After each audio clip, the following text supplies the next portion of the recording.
En un mundo donde el amor y la confianza deberían definir a la familia, estos escalofriantes casos revelan las devastadoras consecuencias de los lazos destruidos. Desde la pelea en el hogar de Vashon hasta la trágica historia de Brown, estas disputas se vuelven fatales, y las traiciones inimaginables exponen las profundidades más oscuras de la naturaleza humana. Comencemos. He estado en una sala de tribunal del condado de Muskegon cuando el hijo de una víctima se lanzó hacia el hombre acusado de matarla. El 19 de mayo de 2019, Muskegon Heights fue sacudido por una tragedia que ninguna familia debería soportar. Jamie Thomas Flowers, una madre y hermana amorosa, fue brutalmente asesinada en su hogar. Su esposo, Vashon Flowers, estaba acusado del crimen. Fue un caso de amor que se volvió fatal, con detalles escalofriantes que revelaron cómo una familia fue destrozada en cuestión de segundos. Un esposo y una esposa estaban discutiendo porque ella quería que él cumpliera su promesa de no fumar. Eso llevó a un asalto físico y horas después, a disparos. La relación de la pareja se había visto afectada por discusiones que se intensificaron con el tiempo. El día del asesinato, Vashon y Jamie discutieron durante toda la noche. Jamie le había enviado un mensaje de texto a Vashon, poniendo fin a su matrimonio de poco más de un año. En un ataque de rabia, Vashon pinchó las llantas de su coche, impidiendo que ella se fuera. Horas más tarde, regresó, rompiendo la puerta principal. Su hija, Paris Jones, se escondió en un dormitorio con su hijo pequeño, mientras escuchaba las súplicas de su madre. «No tienes que hacer esto, Vashon. Por favor, no hagas esto». Momentos después, los disparos resonaron en el hogar. La relación de Vashon y Jamie había estado bajo tensión durante algún tiempo, con sus discusiones volviéndose más frecuentes e intensas. El 19 de mayo de 2019 las cosas tomaron un giro trágico. Esa noche, la pareja discutió sin parar, con las tensiones desbordándose después de que Jamie le enviara a Vashon un mensaje de texto diciendo que su matrimonio de poco más de un año había terminado. La ira de Vashon explotó. En un ataque de rabia salió y pinchó las llantas del coche de Jamie, asegurándose de que no pudiera irse. Después de eso, se marchó furioso, dejando la casa inquietantemente silenciosa.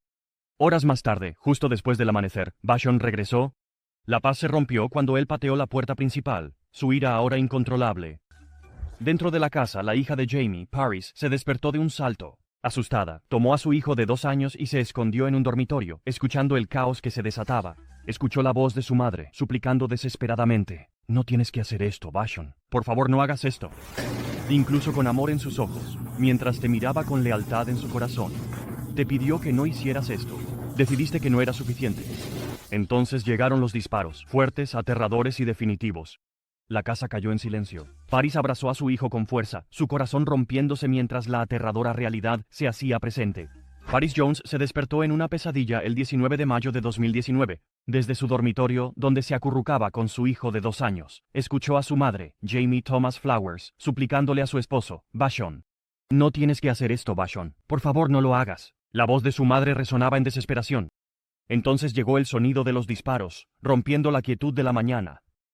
Asustada, Paris tomó su teléfono y marcó el 911, su voz temblando mientras reportaba lo que acababa de escuchar. Cuando los oficiales llegaron, descubrieron a Jamie en la lavandería, sin vida, con 4 heridas de bala en el torso.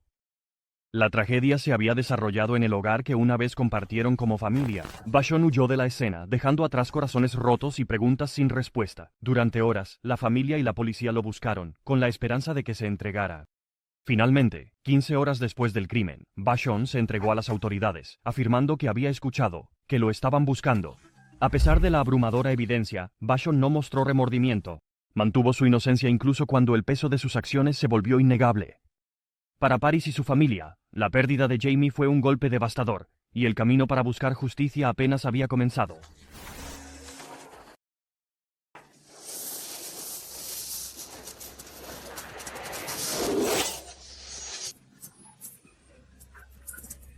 El 17 de enero de 2020, Vashon fue condenado por asesinato en primer grado con premeditación. Durante su sentencia el 13 de marzo, el juez Timothy Hicks habló de las inquietantes últimas palabras de Jamie y del dolor infligido a su familia. «Agradecemos a la gente del estado de Michigan. Agradecemos su honor y su justo juicio al hacer que esta criatura rinda cuentas por sus acciones». Vashon fue condenado a cadena perpetua sin posibilidad de libertad condicional. A pesar del veredicto, continuó declarando su inocencia, presentando una apelación poco después de su sentencia. Por lo tanto, se le encontrará... Queja de la mañana. Tú eres Sean Flowers. Flowers está acusado como un delincuente habitual en 4 ocasiones. Tiene condenas previas por asalto con... La sala del tribunal estaba llena de dolor y desconsuelo. La familia y los amigos de Jamie lloraron mientras recordaban su bondad y su amor por la vida.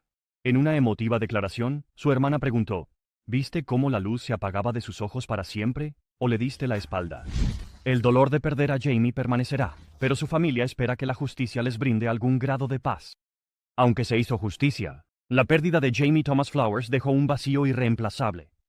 Una madre, hermana y amiga se fue demasiado pronto, dejando un legado de amor y recuerdos atesorados por quienes la conocieron. El acto atroz de Vashon Flowers dejó profundas cicatrices emocionales. El siguiente caso, un encuentro en un estacionamiento, plantea preocupantes preguntas sobre la justicia. ¡Hombre! Vamos. ¿No lo estaba? No estaba loco cuando mató a Mi hijo, hombre. El 1 de junio de 2012, en el estacionamiento de un club de striptease en Miami, un guardia de seguridad armado llamado Lucas Kendall disparó fatalmente a Kewan Bird y dejó a Michael Smathers paralizado. Kendall alegó defensa propia, pero sus acciones y declaraciones plantearon preguntas significativas. Lo que ocurrió resaltaría las consecuencias de las regulaciones laxas para el personal de seguridad armado y un escalofriante desprecio por la vida humana. Lucas Kendall estaba trabajando como guardia de seguridad para Force Protection Security cuando un trágico evento ocurrió en el estacionamiento de un club de striptease en Miami. Esa fatídica noche, Kendall notó a dos hombres, Kewan Bird y Michael Smathers, sentados en una camioneta estacionada. Él afirmó que los vio enrollando marihuana y se sintió amenazado cuando las puertas del auto se abrieron de repente. Actuando ante este peligro percibido, Kendall sacó su arma y disparó 8 veces. Kewan Bird fue alcanzado, con 4 de las balas dándole en la espalda mientras se arrastraba debajo de la camioneta. Trágicamente, Bird no sobrevivió. Michael Smathers, la segunda víctima, también fue disparado y quedó paralizado de por vida. Su estado mental actual determinaron que era competente para ser juzgado. Es importante no confundir la idea de ser competente para ayudar en tu propio juicio con estar loco. Sin embargo, Smathers contó una historia diferente, una llena de confusión e incredulidad. No intercambiamos ninguna palabra, recordó. Abrí la puerta de mi auto y él me dijo que levantara las manos. Lo siguiente que supe fue que me dispararon. En su juicio, Lucas Kendall decidió representarse a sí mismo, afirmando que sus acciones estaban justificadas bajo la controvertida Ley de Defensa Propia de Florida. Él argumentó que el sistema estaba en su contra debido a su raza, afirmando, la razón por la que se fabricaron las pruebas es porque soy blanco. Las personas a las que disparé eran afroamericanas. Sin embargo, su defensa rápidamente comenzó a desmoronarse a medida que surgían más detalles. El testimonio de los testigos y las grabaciones de vigilancia contaron una historia diferente, una que no apoyaba su afirmación de defensa propia. La decisión de Kendall de disparar 8 veces, incluyendo 4 a la espalda de Kewan Bird mientras él se arrastraba en busca de seguridad, fue difícil de justificar. Para empeorar aún más su caso, se reveló que Kendall tenía un pasado problemático. Tenía condenas previas por conducir bajo la influencia y por embriaguez en público, y había sido dado de baja de la Marina debido a incidentes repetidos relacionados con sustancias. Y entonces el problema es que quieres que lo alojen ¿dónde? En la misma instalación donde ha estado alojado. Para evitar que él se descompensara. Sí, su señoría. Eventualmente se descompensó hasta el punto de que estaba sentado en una condición libre. Durante el juicio, los psiquiatras evaluaron a Kendall y le diagnosticaron un trastorno de control de impulsos y un trastorno de personalidad antisocial. Estas condiciones sugerían problemas más profundos, pero hicieron poco para excusar sus acciones. A pesar de los intentos de Kendall por desviar la culpa, la evidencia era clara. Sus decisiones imprudentes habían costado una vida y cambiado para siempre otra, dejando sin lugar a dudas sobre su culpabilidad. El jurado encontró a Kendall culpable de asesinato en segundo grado e intento de asesinato en segundo grado. Antes de que el juez anunciara su decisión, cuando el fiscal González continuó, la solicitud de evitar que Kendall fuera a la cárcel se volvió demasiado para que el padre de Bird lo soportara, así que atacó a Kendall y dijo que seguía disparándole mientras su espalda estaba bajo el techo. Seguiste disparándole. ¡En su espalda! Su espalda estaba atada a ti. Después de todo el caos, el juez anunció su decisión, y Kendall fue condenado a cadena perpetua. El caso también generó un escrutinio sobre la falta de estándares de capacitación federal para los guardias de seguridad armados, con una investigación de CNN revelando fallas en los controles de antecedentes y en los procedimientos de licencias. La tragedia dejó una profunda cicatriz en las familias de las víctimas y planteó preguntas inquietantes sobre la supervisión del personal de seguridad armado. La familia Bird lloró la pérdida de una vida joven arrebatada de manera tan brutal, mientras que Smathers enfrentó una vida llena de dolor físico y emocional. El sorprendente desprecio de Lucas Kendall por la vida humana dejó a las familias destrozadas, pero el siguiente caso profundiza en el fracaso de proteger a una niña inocente. ¿Quién? No, lo está. El padre de Yamila estaba cuidando a la niña cuando él afirma que ella se golpeó la cabeza y dejó de respirar. En un caso desgarrador de Michigan, Jasmine Gordon, una madre del área de Detroit, fue condenada después de que su hija de 3 años, Yamila, muriera a causa de una golpiza brutal. La tragedia se desarrolló en septiembre de 2014, cuando Yamila sufrió una lesión mientras estaba bajo el cuidado del novio de Gordon. Enciclopedia de la Lengua Española. La niña fue declarada muerta más tarde debido a maltrato físico, incluyendo moretones en su cabeza y pecho, después de que su madre, Jasmine Gordon, y su novio, Clifford Thomas, llevaron a Jamila al hospital. Jasmine Gordon, una madre de Detroit, enfrentó una situación desgarradora cuando su hija de 3 años, Jamila, murió tras ser golpeada mientras estaba bajo el cuidado del novio de su madre, Clifford Thomas. La tragedia se desarrolló en septiembre de 2014, dejando a todos devastados. En el juicio, el abogado de Gordon, John McWilliams, intentó defenderla alegando que la muerte de Jamila se debió a una causa natural, un defecto cerebral no detectado. Sin embargo, la defensa rápidamente fue objeto de escrutinio. El abogado había prometido presentar testimonios de expertos para respaldar su teoría, pero ningún experto testificó para apoyar su afirmación. El Tribunal de Apelaciones, tras revisar el caso, determinó que los derechos de Gordon habían sido violados porque su defensa no era creíble y carecía de pruebas sólidas. Esta decisión llevó a la anulación de su condena por homicidio involuntario. Aunque el sistema legal mostró compasión al reconocer las fallas en su defensa, las cicatrices emocionales de perder a su hija permanecieron. La trágica muerte de Jamila destacó el profundo dolor y la confusión causados por una serie de fallas, tanto de las personas que debieron protegerla, como de la representación legal destinada a defender a su madre. Jasmine Gordon se encontró en medio de un caso desgarrador tras la trágica muerte de su hija de 3 años, Jamila, en septiembre de 2014. Jamila estaba bajo el cuidado del novio de Gordon, Clifford Thomas, cuando sufrió lesiones graves que llevaron a su muerte. Las autoridades determinaron que las lesiones eran el resultado de maltrato físico, y a Gordon se le acusó de no proteger a su hija. Durante el juicio, el abogado de Gordon, John McWilliams, intentó defenderla sugiriendo que la muerte de Jamila fue causada por una condición natural, un defecto cerebral. Sin embargo, su defensa fue criticada porque no había testimonio de expertos que respaldara sus afirmaciones. El tribunal determinó que la defensa no era creíble y que no proporcionó un argumento adecuado para el caso de Gordon. Esto llevó a la decisión de anular la condena por homicidio involuntario de Gordon. El Tribunal de Apelaciones dictaminó que los derechos de Gordon habían sido violados, ya que la defensa ofrecida por su abogado no constituyó defensa alguna. En este momento, un miembro de la familia de la víctima ataca al asesino. Este error legal se convirtió en un punto de inflexión en el caso, destacando la importancia de contar con una adecuada representación legal y pruebas de apoyo en una situación tan sensible y trágica. Durante la sentencia por la muerte de una niña de 3 años, a pesar de que la condena de Gordon fue anulada, aún fue sentenciado a 14 a 25 años de prisión por abuso infantil en primer grado y de 7 a 15 años por homicidio involuntario. Sus sentencias se cumplirían de manera concurrente. Thomas fue condenado a 57 meses hasta 15 años por homicidio involuntario. Ambos individuos enfrentaron un tiempo significativo tras las rejas por sus roles en la trágica muerte de Jamila. El caso estuvo lleno de emociones desgarradoras, ya que tanto Gordon como Thomas expresaron su tristeza y arrepentimientos. Gordon, entre lágrimas, suplicó por una sentencia indulgente, mientras que la abuela de Jamila condenó sus acciones. El peso emocional del juicio fue sentido por todos los involucrados, incluyendo al público en la sala del tribunal, que fue testigo de la poderosa explosión de dolor del padre afligido. La pérdida de una vida joven y el fracaso de quienes debían protegerla dejaron un impacto duradero en todos. La historia de Jamila es desgarradora, pero el siguiente caso involucra un horror que reclamó no una, sino 2 vidas inocentes. Moción de los acusados para excluir la pena de muerte, debido a una grave enfermedad mental en el momento del presunto delito.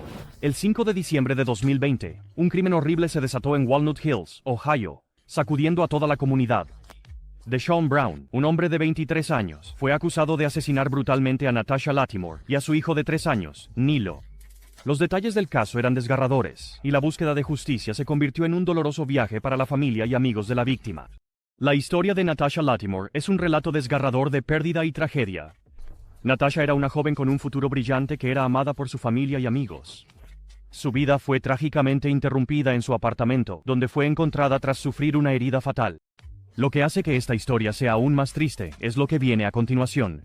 Los fiscales revelaron que el cuerpo de Natasha había estado en su apartamento durante varios días, antes de que alguien tomara medidas para ocultar la evidencia. Su pequeño hijo, Nilo, de apenas 3 años y lleno de vida, enfrentó un destino aún más devastador. Se cree que Nilo fue llevado al río Ohio en un frío día de invierno, donde se perdió para siempre. A pesar de los incansables esfuerzos de los equipos de rescate y de la comunidad, su pequeño cuerpo nunca fue encontrado, dejando un misterio persistente y una profunda tristeza. Un presunto asesino, Deshaun Brown, se enteró de que podría enfrentar la pena de muerte si es condenado. Brown negó cualquier participación en los asesinatos, insistiendo en que no era responsable. Su equipo de defensa argumentó que él luchaba con un trastorno bipolar, una grave condición de salud mental. Afirmaron, este trastorno lo hizo inelegible para la pena de muerte bajo una ley de Ohio aprobada en 2021, que protege a las personas con enfermedades mentales severas de tales castigos. En un día crucial, el 31 de agosto de 2023, la sala del tribunal se llenó de tensión mientras 3 psicólogos tomaban el estrado. Cada uno presentó una perspectiva diferente sobre el estado mental de Brown. Un experto creía firmemente que Brown no sufría de ninguna enfermedad mental grave. En contraste, otros 2 psicólogos lo diagnosticaron con trastorno bipolar, una condición caracterizada por cambios de humor intensos y luchas emocionales. Sin embargo, durante el juicio, Brown no mostró ningún remordimiento. Incluso entre los 2 que coincidieron en el diagnóstico, había desacuerdo. Deshaun Brown está acusado de asesinar a Nitisha Latimore y a su hijo Nilo en 2020. La reportera Courtney Francisco. Courtney, ¿los detectives creen que el motivo fue un aborto espontáneo de la mujer? Uno concluyó que, a pesar de su condición, Brown aún podía comprender la gravedad de sus acciones y distinguir entre el bien y el mal. Este testimonio contradictorio dejó al tribunal con una decisión difícil. ¿Era lo suficientemente grave la enfermedad de Brown como para protegerlo de la pena de muerte? ¿O realmente comprendía las consecuencias de sus acciones? El resultado estaba en la balanza, reflejando un debate más amplio sobre la justicia y la salud mental. La jueza Megan Shanahan finalmente dictaminó que Brown estaba mentalmente apto para ser juzgado y podría enfrentar la pena de muerte. La moción del acusado para excluir la pena de muerte debido a una enfermedad mental grave en el momento del presunto delito queda denegada. Ella enfatizó que, aunque Brown podría tener trastorno bipolar, esto no afectó su capacidad de juicio racional durante el crimen. En ese momento, el padre de Nyla se levantó de su lugar y atacó a Brown. Ahora enfrenta cargos de asesinato agravado, manipulación de pruebas y maltrato grave de un cadáver. Aún no se ha fijado una fecha para el juicio. Hughes se acercó por detrás del acusado y luego lo golpeó repetidamente. Eso es lo que estás viendo ahí mismo. 2 diputados derribaron a Hughes al suelo. Él seguía luchando mientras llegaba el respaldo. Este caso ha dejado una cicatriz imborrable en la comunidad. La pérdida de un niño inocente y su madre devota es desgarradora. Las familias continúan de luto, y muchos aferran a la esperanza de que la justicia prevalezca. La sonrisa y la risa de Nilo siempre serán extrañadas, pero su memoria alimenta la búsqueda de responsabilidad y cierre. Su abuelo dijo, él eligió matar a Nilo de una manera increíblemente bárbara. Simplemente todavía tengo pesadillas. Matar a Nilo de una manera increíblemente bárbara. Y yo todavía tengo pesadillas sobre esto. Las desgarradoras muertes de Natasha y Nilo Latimore aún nos atormentan. Las acciones de estos asesinos familiares dejaron cicatrices que nunca se desvanecerán, y sus confrontaciones en la sala del tribunal exponen las emociones crudas de vidas que han cambiado para siempre. Sus historias revelan el devastador impacto de la traición y la violencia dentro de las familias. Pero esto es solo la superficie. El próximo video te lleva más profundo en momentos impactantes en la sala del tribunal y la justicia que siguió. ¡No te lo pierdas!